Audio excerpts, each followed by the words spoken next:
হ্যাঁ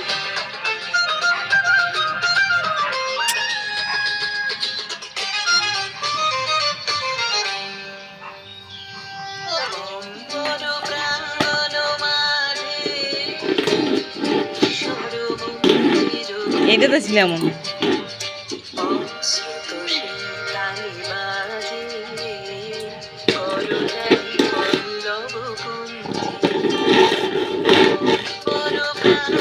উল্টা হাত দিবি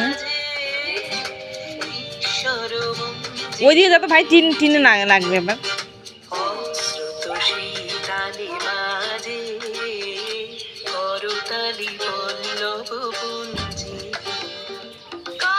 ওইদিকে যা এবার এইদিকে আসে